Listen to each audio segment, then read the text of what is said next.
Muy buenos días tengan todos ustedes, amigos de Radio Encuentro 307. Les saluda Patricia Rangel y estoy feliz de acompañarles ahí en su casita en este su programa Oraciones de Fe.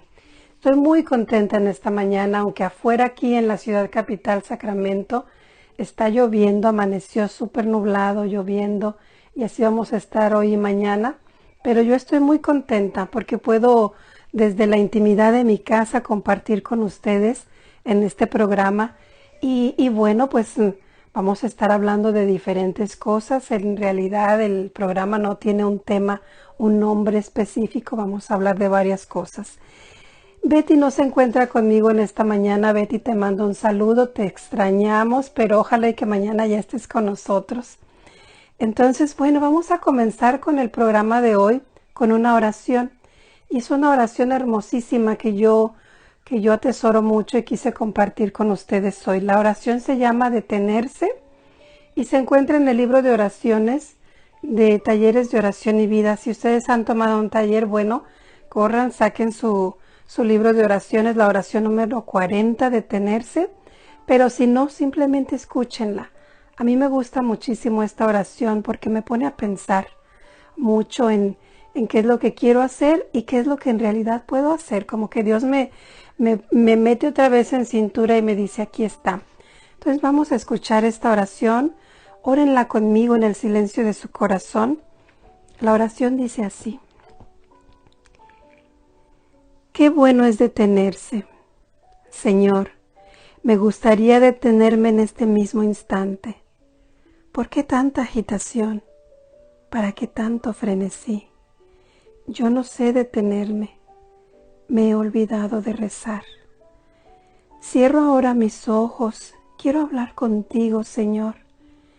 Quiero abrirme a tu universo, pero mis ojos se resisten a permanecer cerrados. Siento que una agitación frenética invade todo mi cuerpo, que va y viene, se agita, esclavo de la prisa. Señor, me gustaría detenerme ahora mismo. ¿Por qué tanta prisa? ¿Para qué tanta agitación? Yo no puedo salvar al mundo. Soy yo apenas una gota de agua en el océano inmenso de tu maravillosa creación. Lo verdaderamente importante es buscar tu rostro bendito. Lo verdaderamente importante es detenerse de vez en cuando y esforzarse en proclamar que tú eres la grandeza, la hermosura, la magnificencia, que tú eres el amor. Lo urgente es hacer y dejar que tú hables dentro de mí. Vivir en la profundidad de las cosas y en el continuo esfuerzo por buscarte en el silencio de tu misterio. Mi corazón continúa latiendo, pero de una manera diferente. No estoy haciendo nada, no estoy apurándome. Simplemente estoy delante de ti, Señor, y qué bueno es estar delante de ti. Amén. Pues miren, a mí esta oración de verdad que me pone en mi sitio una vez más, porque de verdad que durante el día, durante la semana, estoy continuamente en mucha agitación, tratando de hacer mil cosas. Y yo pienso que ustedes radioescuchas se van a familiarizar con esto.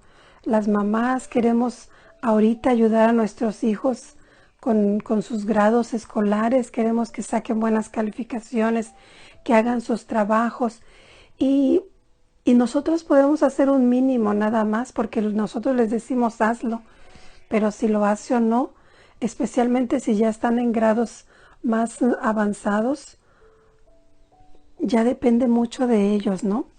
Y nosotras con esa agitación de que queremos y queremos y no todo está en nuestras manos. Y eso funciona también pues en las cosas de Dios, como la oración dice, ¿verdad? Yo no puedo salvar al mundo, no puedo salvarlo, definitivamente no. Sí, puedo orar por ejemplo, ahorita, por todos estos casos de personas que están infectadas con esta enfermedad y con todas las demás enfermedades. Hay tantos enfermos. Fíjense, a veces yo me pongo a pensar que nos hemos olvidado de la enfermedad en general y nos hemos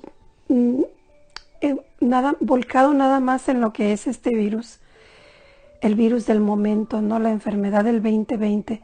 Pero hay muchas personas que tienen otros tipos de enfermedades y no les estamos ayudando en oración a esas personas. Pienso que deberíamos de ampliar un poquito nuestras oraciones y pedir por todos los enfermos, independientemente de la enfermedad. A mí me tocó mucho el corazón hace poco una nota de una madre que dijo que ella iba a abrir su corazón y compartió que toda la gente está preocupada por este virus y por todos estos enfermos y todos estos casos y claro que es preocupante y que es alarmante. Y ella dijo, yo tengo dos hijas y mis dos hijas están actualmente internadas en el hospital, las dos con cáncer, diferente tipo de cáncer, diferentes edades, pero las dos en este momento internadas en el hospital, una recién operada, la otra recibiendo quimioterapia. Y yo me pongo a pensar, ¿por qué no oramos nosotros por todos los enfermos? Porque como esta mujer está pasando por esta situación tan delicada, tan terrible, de ver a sus dos hijas en el hospital, así hay muchas personas con otro tipo de enfermedades que les ayudaría muchísimo el que nosotros oremos. Este domingo precisamente estamos haciendo una cadena de oración para la salud de todos los enfermos y ahí vamos a poner especialmente los enfermos más cercanos, pero por todos los enfermos vamos a estar orando.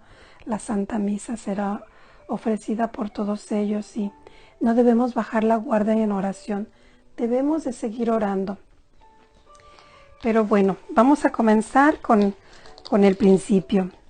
Lo primero que me gustaría decirles es una noticia, pero hermosísima. ¿Sabías tú, Radio Escucha, que estás ahorita en sintonía de Radio Encuentro 307? ¿Sabías que eres hijo de Dios? Y no nada más eres hijo de Dios, eres hijo amado de Dios. Dios te ama como que si fueras la única persona que existe en el universo. Así te ama. Dios nos hizo, nos creó a todos, a ti y a mí, por amor.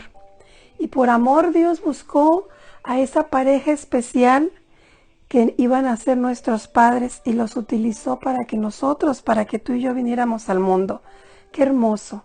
Nos puso una mamá preciosísima, nos puso un papá trabajador y nosotros llegamos a este mundo. Pero primordialmente fue por amor, porque Dios nos pensó en ese amor tan infinito y tan grande que Él tenía, nos pensó desde ahí y entonces puso manos a la obra y vinimos nosotros. Fruto del amor de nuestros padres llegamos nosotros. Pero fíjense cuánta mentira hay en el mundo que nos están tratando de hacer pensar que en realidad el amor no es la razón por la que vienen los hijos al mundo, que no estamos pensados en la mente de Dios. Y lo podemos ver en todo lo que se ve allá afuera, ¿no? El aborto. Si una mujer sale embarazada, cualquiera que sea la situación, incluso dentro de un matrimonio, si tienen 2 o 3 hijos y sale embarazada la mujer, de repente una de las soluciones que ven para no tener más hijos es el aborto. Hay mucha mentira allá afuera, no hay que caer en esas trampas. Nosotros fuimos pensados en la mente de Dios porque nos ama y por ese amor tan infinito que Él nos tenía, escogió a esa parejita y ahora estamos aquí.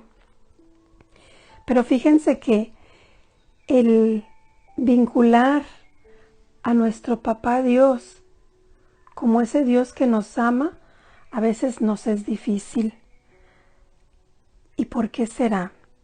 Quizá porque hemos vivido una infancia en la que nos hacían ver que Dios era un Dios castigador.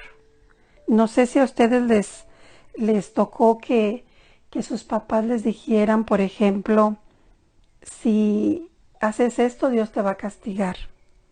Si te portas mal, si dices mentiras, Dios te va a castigar. A veces hasta nos mandaban al infierno ahí mismo.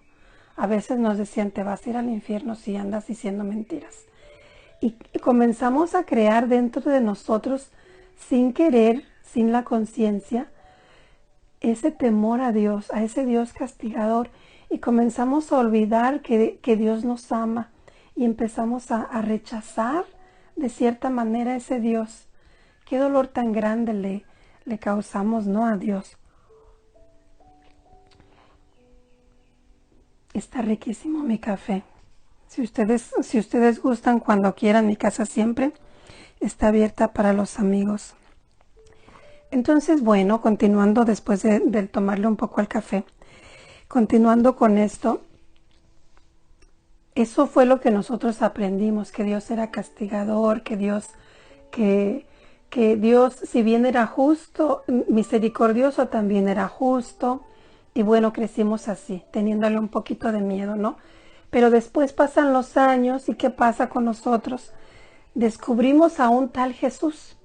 Conocemos a un Jesús que está ahí crucificado en el altar y que entendemos que ese Jesús murió ahí por mí, porque me ama. Y es la continuación del amor de Dios. Dios no quería que nosotros nos quedáramos en ese primer pecado, ¿no?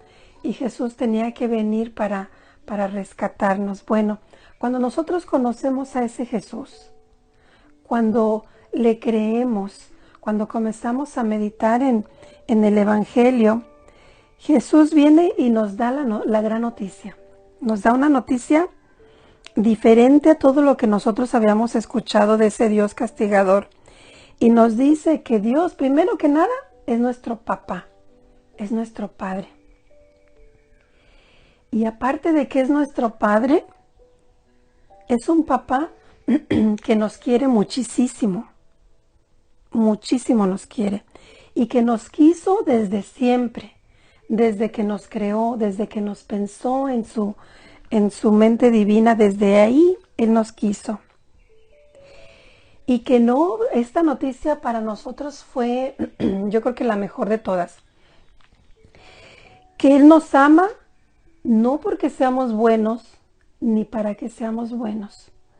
Que Él nos ama porque somos sus hijos, porque Él es nuestro papá. Y yo aquí me voy a detener poquito para preguntarte a ti, mamá, a ti, papá, si no es verdad esto que Jesús nos dijo. Porque nosotros amamos a nuestros hijos, claro que nosotros queremos que sean buenos, claro que nosotros queremos que sean buenos estudiantes, claro que nosotros queremos que sean súper inteligentes, aseados. Bueno, nosotros queremos todo lo mejor para nuestros hijos.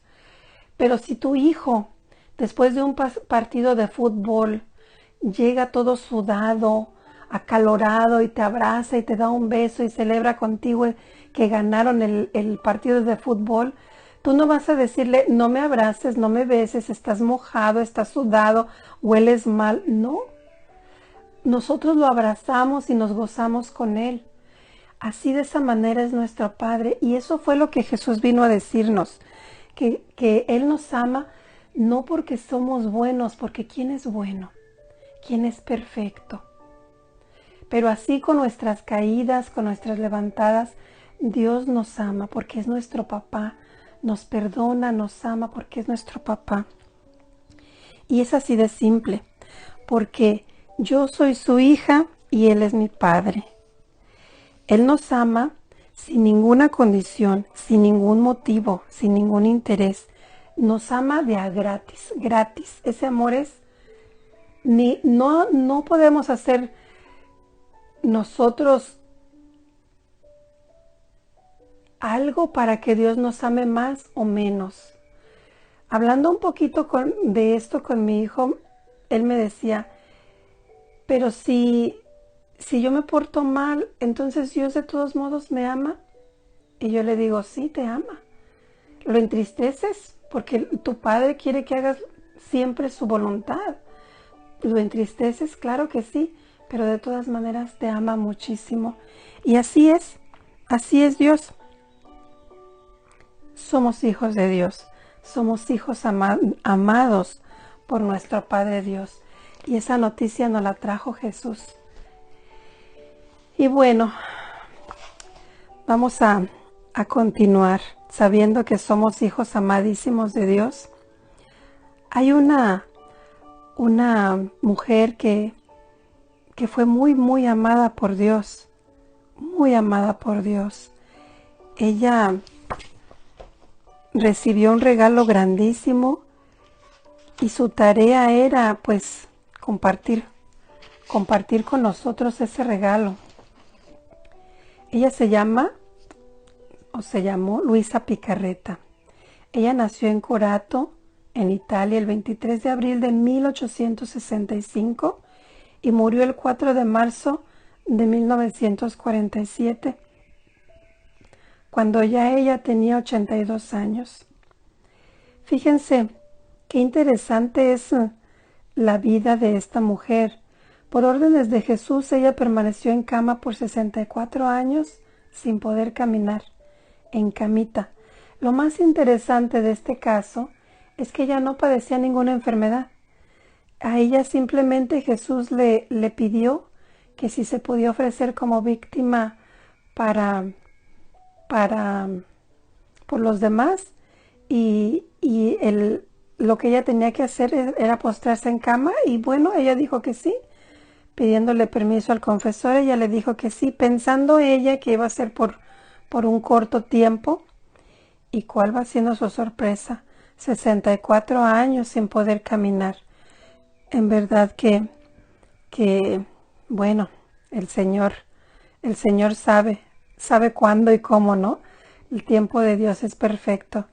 Pero fíjense, durante esos 64 años que ella estuvo en cama, pues sucedieron cosas grandísimas. Para comenzar, ella tiene un título. A ella le llaman la pequeña hija de la divina voluntad. Y es hermosísimo ese título, ¿no?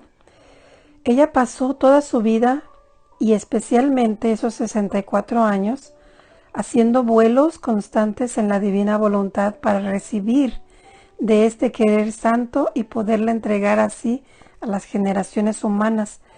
Y esto es grandísimo porque durante esos 64 años Jesús la llevaba.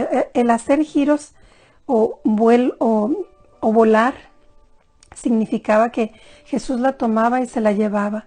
Y volaban y viajaban por todo el mundo, por todo el espacio, por todo el cielo, andaban por todos lados. Imagínense esos viajes junto con Jesús, han de haber sido hermosísimos, ¿no?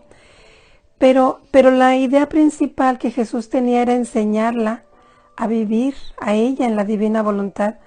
Entonces, ellos pasaron 64 años en una continua comunicación.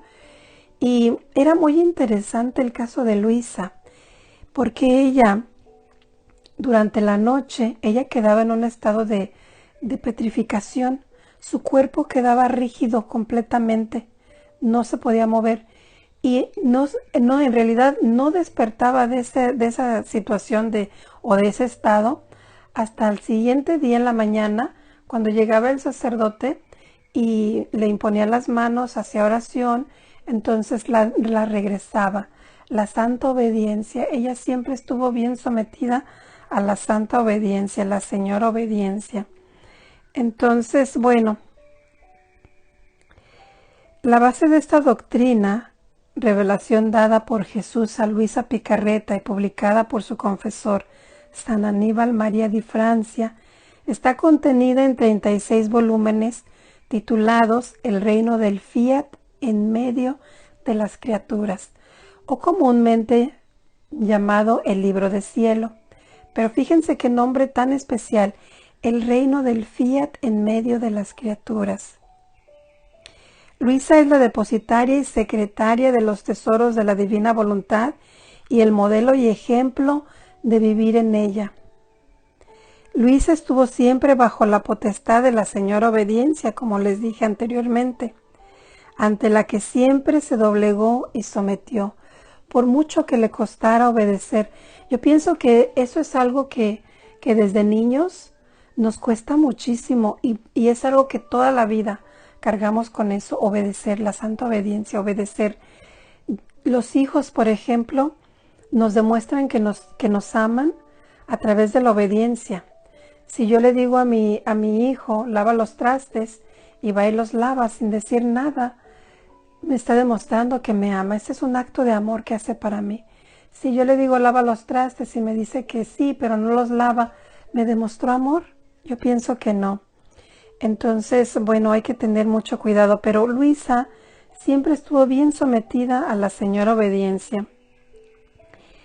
El padre que publicó los escritos, el padre Aníbal María de Francia, que hoy en día ya es santo, San Aníbal de Francia, él fue canonizado el 16 de mayo del 2004 por el Papa Juan Pablo II. Y estoy segura que ustedes allá están recordando al Papa Juan Pablo II. De verdad que transformó muchos corazones. Mi corazón es uno de ellos. Yo me sentía y me sigo sintiendo muy, muy atraída por ese Papa bueno. Pues él, San Aníbal, fue confesor de Luisa y quien estuvo en continuo contacto espiritual con ella durante 17 años. Se interesó de tal manera en los escritos de Luisa que fue quien publicó Las Horas de la Pasión. Es un libro hermosísimo que debemos de tener todos ahí en la cabecera al pie de nuestra cama para leerlo todos los días, aunque sea 1 hora todos los días. Se recomienda leerse ese libro o meditarse en la Cuaresma, ¿no? Pero si todos los santos, fíjense, todos los santos de la historia han dedicado toda su vida a la meditación de las horas de la pasión. Y este libro nos muestra la pasión de nuestro Señor Jesús, pero de su interior. Lo que estamos nosotros acostumbrados a ver es el exterior, las llagas, la corona de espinas, la sangre que derramó, las caídas. Pero dentro de este libro, Jesús nos muestra su interior, el por qué tuvo que ser coronado de espinas, el por qué tuvo que caer las veces que cayó, cuántas veces se le coronó con la corona de espinas. Bueno, nos explica muchísimo y qué estaba haciendo en su interior cuando sucedió todo esto. Entonces yo les recomiendo que si no tienen el libro de las horas de la pasión, traten de conseguirlo y van a ver ustedes que su entendimiento de la pasión de nuestro Señor Jesús va a cambiar, va a ser más profundo y se van a poder adentrar mucho más en todo esto que nuestro Señor Jesús sufrió por ti y por mí. Entonces, para San Aníbal, el conocer a Luisa significó un viaje trascendental en su vida, y el conocimiento de la divina voluntad fue decisivo en su espiritualidad. El arzobispo de Trani lo nombró censor eclesiástico de su diócesis y director de lo que se relacionaba con los escritos de Luisa. En vista de la publicación que el padre Aníbal deseaba hacer, obtuvo el imprimatur para los primeros 19 volúmenes escritos por Luisa, que eran los que para esa fecha había escrito. Para entonces, pues solamente tenía 19, ¿no? Fíjense qué interesante. En la introducción de los libros, escribió el santo: esta alma solitaria es una virgen purísima, toda de Dios, objeto de singular predilección del divino Redentor Jesús, nuestro Señor, que de siglo en siglo acrecienta siempre más las maravillas de su amor.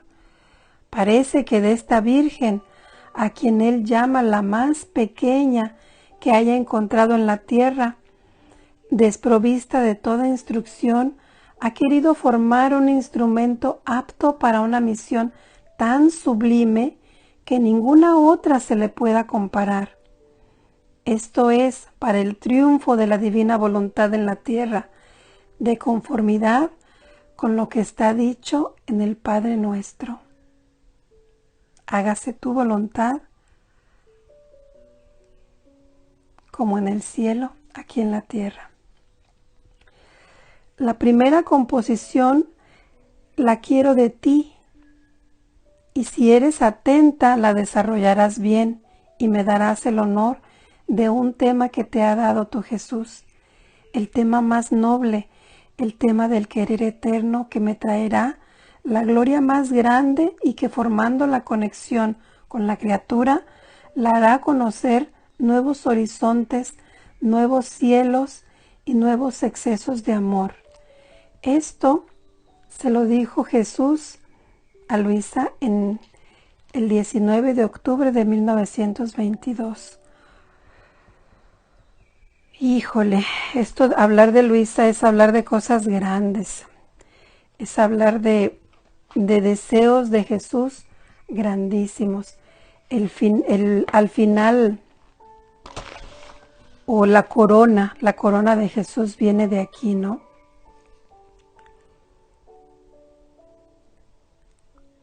Vamos a tratar de entender un poquito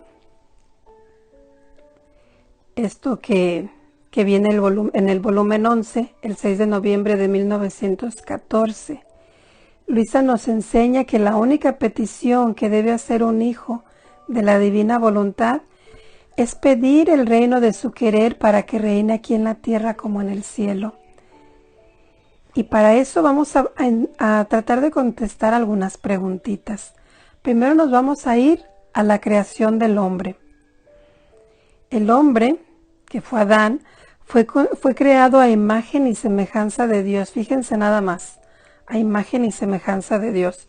Estoy segura que esto no es nada nuevo para ti y para mí.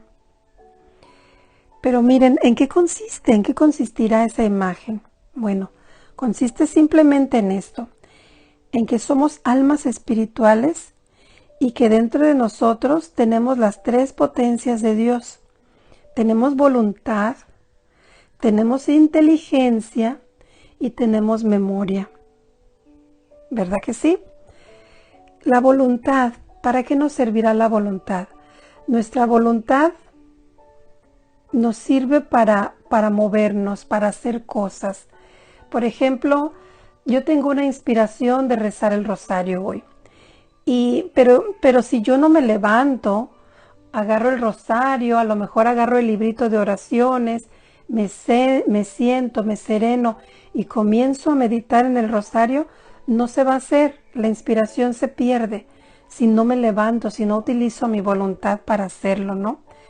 Inteligencia, somos seres inteligentes, porque Dios nos regaló ese don de la inteligencia que nos ayuda a ver el bien y el mal y bueno, a decidir por el bien, o de vez en cuando también pues decidimos por el mal, ¿no? Tenemos esta inclinación y decidimos por el mal.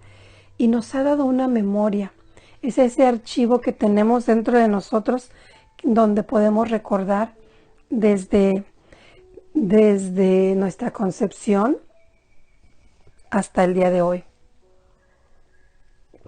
Aunque hay cosas que son difíciles de recordar, pero bueno, tenemos nosotros ahí la memoria. Y en eso consiste la imagen que tenemos de Dios, en que tenemos esas tres cosas, esas tres potencias. ¿En qué consistirá la semejanza?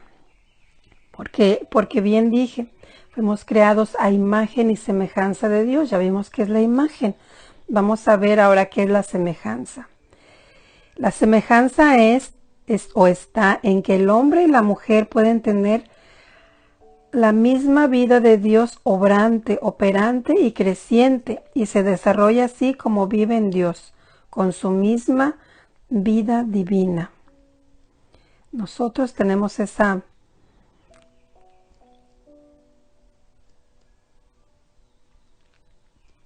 semejanza con Dios. Vida obrante, vamos a desglosarlo.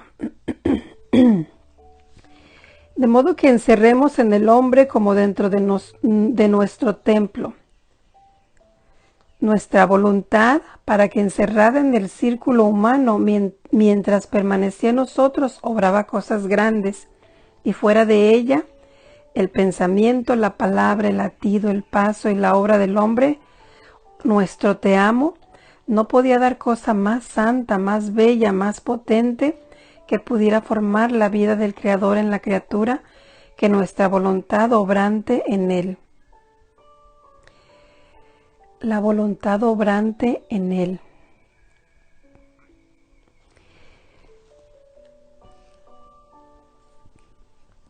Ahora la vida de Dios operante.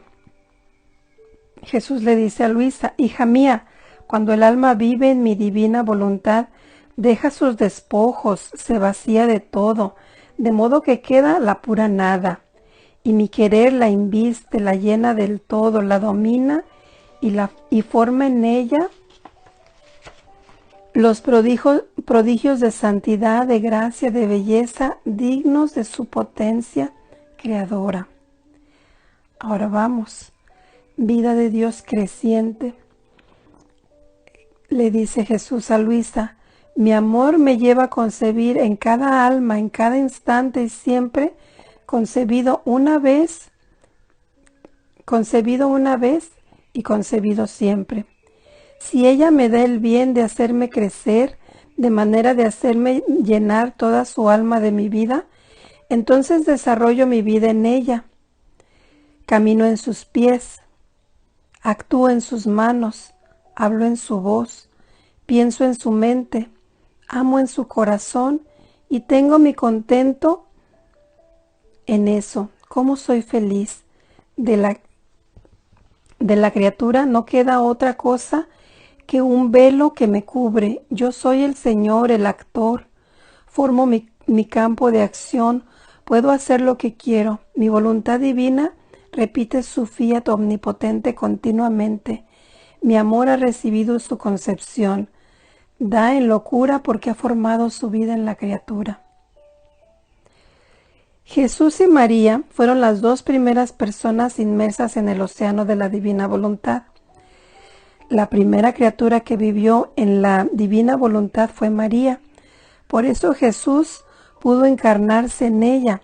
Jesús vivía en la misma voluntad de Dios, dentro y fuera del vientre de María. Entonces vemos aquí que Jesús y María fueron las primeras. Dios es Dios, ¿no? Pero se podría decir que María fue la primera que vivió en la divina voluntad, aunque Adán hizo actos en la divina voluntad. No se dice que Adán se quedó porque él no pasó la prueba, cayó en el pecado y entonces él se salió de la divina voluntad. María nunca se salió. Entonces por eso queda María como la primera. El primero debió haber sido Adán, pero no fue así. Entonces vino el plan B de Dios y entonces llega María, ¿no? Pero fíjense, regresando un poquito en la semejanza que tenía pues el primer hombre, o la semejanza con la que Dios creó al hombre, y que eso fue lo que perdió Adán con el pecado. Perdió la semejanza que tenía con Dios, ¿no? Y bueno, pues tristemente ya después de eso, pues lo perdimos todos, ¿no? Perdimos todos ese don maravilloso.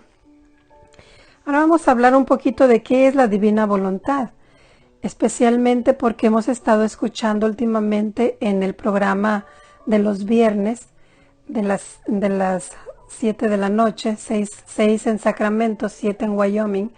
Estamos escuchando mucho hablar sobre divina voluntad y quizás dentro del corazón de algunos radioescuchas está esta pregunta: ¿qué es la divina voluntad? Y ya se ha hablado de eso en el programa y se va a seguir hablando de eso porque es algo que de verdad Padre Héctor tiene mucho interés en dar a conocer y bueno, pues estamos ahí apoyándole un poquito en lo que nosotros podamos. Entonces, tratando de contestar esta pregunta, ¿qué es la divina voluntad? Dice, es la vida misma de Dios. La divina voluntad es la misma vida de Dios. Es Dios mismo. Es la esencia común a las tres divinas personas que las hace ser un solo Dios, y esa voluntad posee toda la vida de Dios. Es la fuente de la vida de Dios. Imagínense, es grandísimo esto, ¿no? La divina voluntad rige los atributos y la perfección de Dios. Esta divina voluntad es un solo acto, como un flash de luz, sin principio ni fin. Es un acto infinito que contiene en sí todos los actos posibles e inimaginables. Los actos hechos en la divina voluntad están en un presente continuo. Por eso todos los actos de la vida humana de Jesús se encuentran sucediendo en presente ahora mismo. Él está naciendo, Él está muriendo, Él está resucitando, y así con todo lo demás. Es la vida de Dios obrante en cada criatura. Es la vida del Señor que palpita y se realiza en cada uno de nosotros. Es la única que puede extraer de Dios todos los beneficios y los bienes.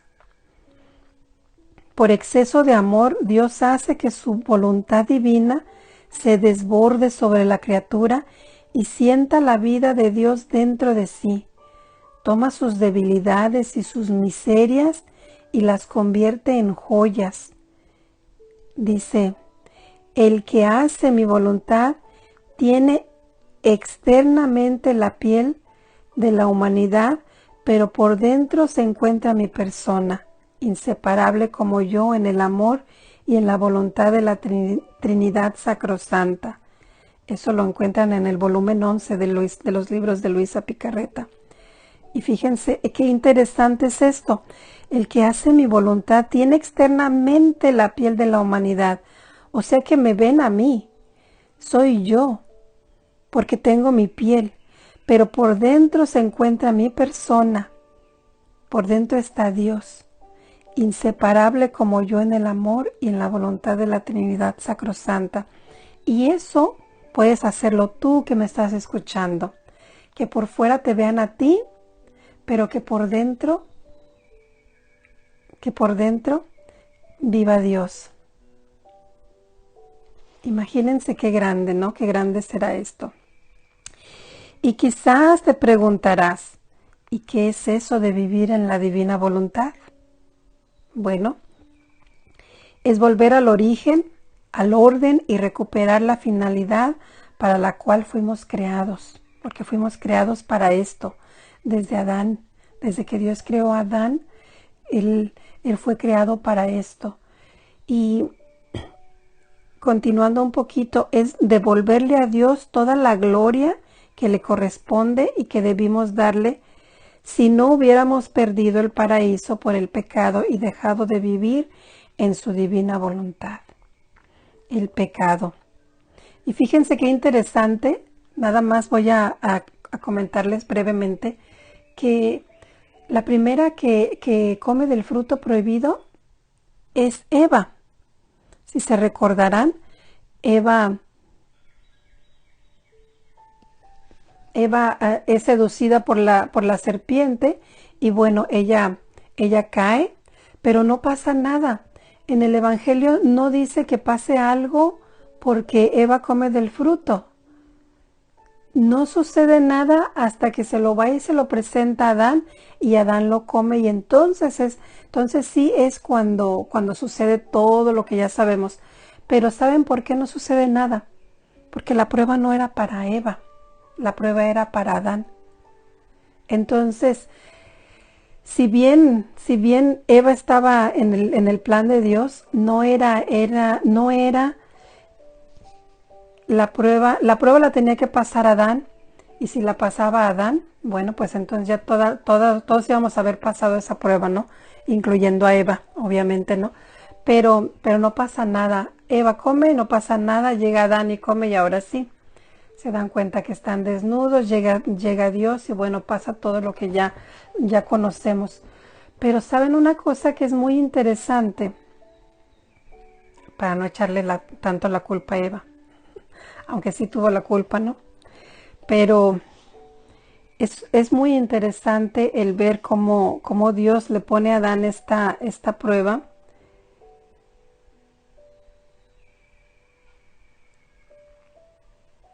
Y por muy, ¿cómo explicar? Aunque era algo tan sencillo en ese momento, parecía como que, bueno, a nosotros nos dan los 10 mandamientos, nosotros tenemos 10, ¿no? Él nomás tenía uno y de repente puede uno pensar, bueno, ¿cómo es posible que Adán, si nada más tenía un solo mandamiento que cumplir, pues no lo pudo cumplir, ¿no? Suceden muchas cosas alrededor de todo eso. Más adelante en el programa, como en el cielo, así en la tierra, vamos a estar profundizando mucho en Adán para que entiendan un poco mejor todo esto que sucede, ¿no? Todo lo que perdió, lo que tenía y lo que perdió. Y bueno, pero volviendo aquí, entrar en mi divina voluntad, aunque sea un instante, vale más que todas las acciones buenas que hayas hecho en tu vida. Y fíjate que aquí regresa Adán, porque Adán, Jesús le dijo, Jesús ha dicho en algunas revelaciones privadas que el santo más santo de toda la creación, de todo el mundo, de todos los años, siempre es y será Adán. Adán es el más santo, aunque cayó en ese pecado que después nos arrastró a todos, pero antes de caer en ese pecado, Adán estaba haciendo actos en la divina voluntad y eso lo hace el más santo de todos, porque de ahí pues la Virgen Santísima, ¿no? Pero antes de la Virgen, nadie. Entonces, dice aquí, entrar en mi divina voluntad, aunque sea por un instante, y ahí está Adán, ¿verdad? No sabemos cuánto tiempo pasó desde que fue creado hasta que cayó en el pecado, pero todo ese tiempo él estuvo haciendo actos. Y nosotros estamos llamados también a hacerlo. Entonces, dice, Dios nos llama a hacer vida dentro de la Trinidad, sumergidos en las tres divinas personas. Es como vivir haciendo lo que hace la Trinidad, uniendo nuestros actos al acto único de Dios. Y bueno, muy interesante, me apasiona a mí muchísimo hablar de divina voluntad. Estamos ya terminando con el tiempo de hoy. De verdad que nos quedamos picados, espero que ustedes también. Ahorita la pregunta contestada era, ¿qué es vivir en la divina voluntad? Nos vamos a quedar, ¿cómo se vive en divina voluntad? Simplemente les voy a decir que en primer término para vivir en la divina voluntad es reconocer nuestra nada con humildad. Con el pecado el hombre queda sumido en las tinieblas, que es la ausencia de la luz divina. Entonces hay que darnos cuenta de esa nada. Hay que vaciarnos de nosotros mismos y poco a poco vamos a ir consiguiendo que Dios nos vaya prestando más ese don de vivir en su divina voluntad. Y bueno, si nos la presta y no la presta, algún día nos la va a dejar ya como propiedad.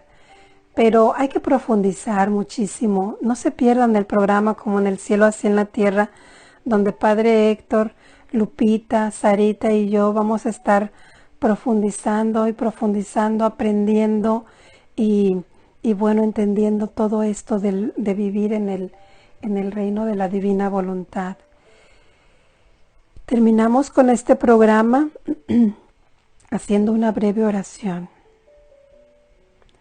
Señor Jesús, aquí estamos, los radioescuchas y yo, pidiéndote que se haga tu voluntad como en el cielo, así en la tierra, que venga tu reino. Ayúdanos a entender este don tan grande que nos quieres regalar, el don de vivir en tu divina voluntad. Gracias por mostrárnoslo, por presentárnoslo. Te amamos en tu divina voluntad y con tu mismo amor y con gratitud.